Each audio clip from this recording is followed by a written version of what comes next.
If your organization uses Skype for Business Online, if it hasn't already, it will be moving to Microsoft Teams. While many tools and services remain the same or look similar, some have changed. Let's take a look at the major ones. Instant messaging, also known as IM, is now referred to as chat, and it's found here on the navigation bar. Meet Now is a way to have an ad hoc meeting, an instant meeting, so to say. To set up a meeting to take place within a team, you'll need to go to the team and to the channel where you would like that meeting to take place. With any of these tabs in view, notice as I'm moving from tab to tab, over here to the right, we always have the option to set up a meeting. By selecting Meet, it starts the process of that Meet Now meeting, where you can include an optional subject, configure if you'd like to have your video camera on or off, and then select Meet Now when you're ready to start that meeting. I'm going to press the Escape key to cancel this meeting. To the right of the Meet command that we just selected are more options. You can also set up Meet Now by selecting it from this drop-down menu. Now that's a meeting that takes place in a team channel, which means that everyone that has access to that channel, that is a part of the team, will be able to automatically join this meeting that has started. Now let's go ahead over here to the calendar and take a look at how you can set up a Meet Now meeting from here. In the upper right corner, the same Meet Now command is available, but this is starting a private meeting, which means you will add the participants to it because it's not taking place within a team channel. It has some similar options where you can customize the title of the meeting. You can adjust if you'd like to have your video camera on or off, but there are also additional meeting join options like background settings or turning your microphone on or off and being able to set up devices with custom setup. Let's go ahead and close out of this meeting. You can also schedule a meeting by going to the calendar, which is where we are already, and just next to Meet Now, selecting the plus sign New Meeting. And this is how to set up a meeting that will happen in a future date and time, and you get to choose who you would like to invite to the meeting and where the meeting is going to take place. Let's go ahead and select this. You'll fill in the appropriate fields that are needed, including if you'd like it to take place within a team channel. Once you've made all of those adjustments, you'll go ahead and save it. It is going to send out an Outlook invitation, which will include a link to this meeting. And if you have a conference bridge, a dial-in number that's configured, that will be included as well. We're going to go ahead and close out of this for now and take a look at some other ways that you can schedule a meeting to take place as a Microsoft Teams online meeting. For this, we're going to exit the desktop application and go to the desktop Outlook application. On the home ribbon, there is an add-on to include the details to access that Teams meeting.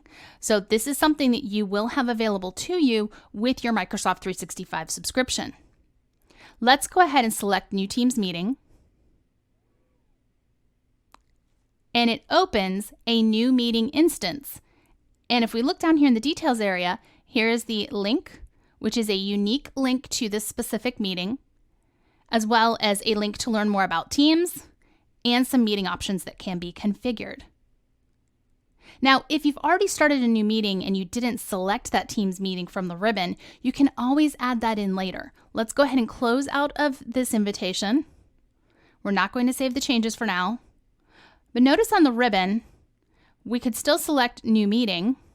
And once we do that, within the meeting ribbon, here's how we can add Teams meeting information. What if you're not using the desktop version of Outlook? Well, let's go ahead and close out of this. We're not going to save it for now. Let's also exit out of the Outlook application. We're just going to minimize these for now. Here within the browser is Outlook on the web. If you're setting up a new event,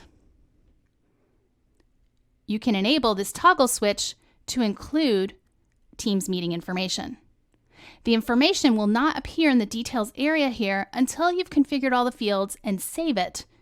Then it will include and send out the link to get to the meeting.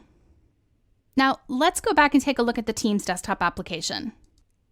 To customize all the settings for Microsoft Teams, including language and audio and video devices, you can select your profile picture. If you do not see your profile picture to get to this menu, instead in that circle icon it will have your initials displayed. By selecting this from the menu, you can make several changes. You're going to make your settings changes within the setting menu. And then navigate to the appropriate place here on the left to make those changes. Now let's exit out of the settings menu by selecting the X. Let's go back to the same menu one more time. You can also download the mobile application from this menu. And if you're familiar with the mobile Skype application, the mobile Teams application has a lot of the same capabilities and more. And this application is available for Android, iOS, and Windows devices. So you can also download it from the App Store for your device. If your organization has a Fast Track subscription, this site has useful information to plan your upgrade to Microsoft Teams. To plan for successful adoption of Teams, check out the resources within this site. To get the latest Microsoft 365 updates, you'll want to check out this website. Now, I've filtered this to just display the new things that are in development, rolling out, and have launched for Microsoft Teams. You can check out any kinds of products here you'd like by checking and unchecking the filter boxes over here.